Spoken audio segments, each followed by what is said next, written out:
Halo teman-teman semua, para peserta didik paket B dari PKBM Alif. Ketemu lagi di pembahasan materi dari tutor kalian, Bapak M. Hatta Tahir. Hari ini kita bakal belajar sesuatu yang seru banget, yaitu melukis. Tapi bukan pakai kuas dan cat, melainkan pakai kata-kata. Gimana tuh caranya? Penasaran? Oke, yuk kita mulai dengan sebuah perjalanan imajinasi. Coba deh, pejamkan mata sebentar dan dengarkan baik-baik ya. Aku punya rumah yang sederhana, tapi rasanya nyaman banget buat ditinggali.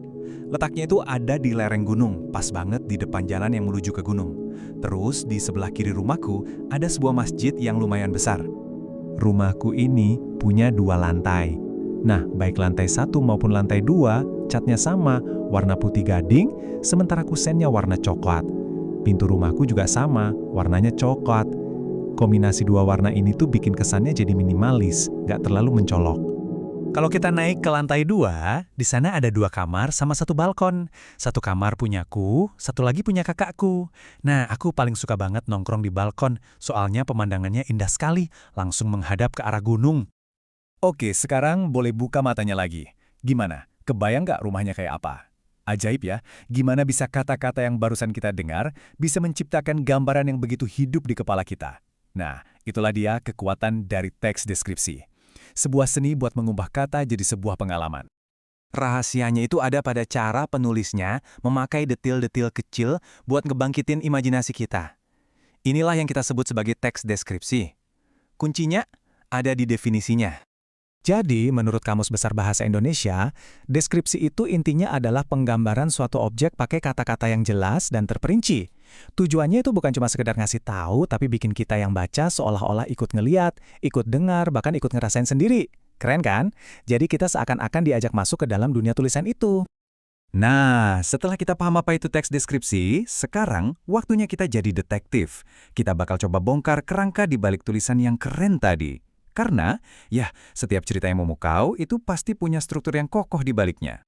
Rencana kita hari ini simpel aja. Pertama, kita akan bedah strukturnya. Kedua, kita bakal kenalan sama alat-alat buat menulisnya, anggap aja ini kuas dan catnya. Dan setelah itu, tentu aja, giliran kalian yang siap-siap buat mencoba sendiri.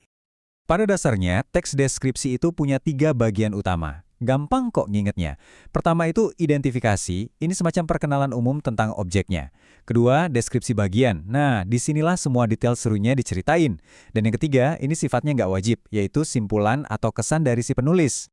Yuk, kita lihat lagi contoh yang tadi. Bagian identifikasi ini ibaratnya kayak kita buka tirai pertunjukan. Penulis kenalin objek utamanya, sebuah rumah sederhana, dan ngasih info umum soal lokasinya. Ini ngasih kita gambaran besarnya dulu sebelum kita diajak masuk lebih dalam. Lanjut, bagian kedua, deskripsi bagian. Nah, disinilah penulis mulai ngajak kita tur keliling rumahnya. Ada detail soal lantai 2, kamar-kamar, dan balkon favoritnya. Ini yang bikin imajinasi kita langsung bekerja. Kita jadi bukan cuma tahu ada balkon, tapi kita seolah-olah ikut merasakan indahnya pemandangan dari sana.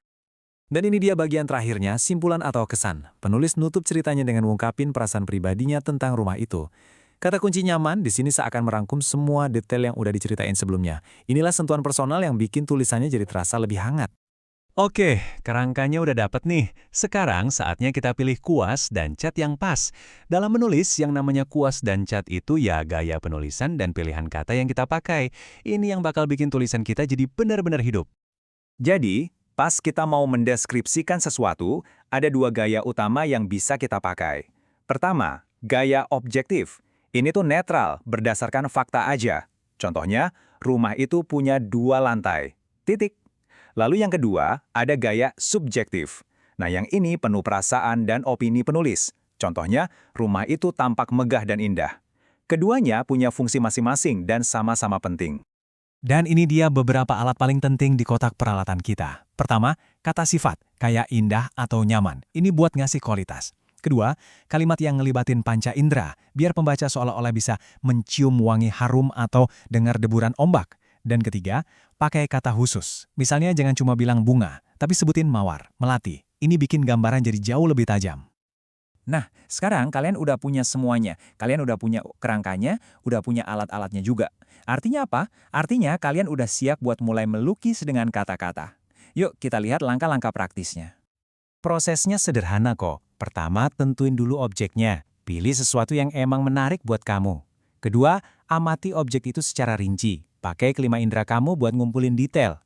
Ketiga, bikin kerangkanya. Susun poin-poinnya sesuai 3 struktur tadi. Keempat, kembangkan kerangka itu jadi paragraf-paragraf yang hidup dan mengalir. Dan yang terakhir, jangan lupa, periksa lagi tulisanmu. Dibaca ulang biar makin oke. Sekarang, giliran kalian. Dengan semua bekal ini, pertanyaan terpentingnya adalah, dunia mana yang mau kalian hidupkan lewat kata-kata? Objek apa yang akan kalian pilih untuk dilukis pertama kali? Yuk, mulai menulis. Selamat melukis dengan kata-kata.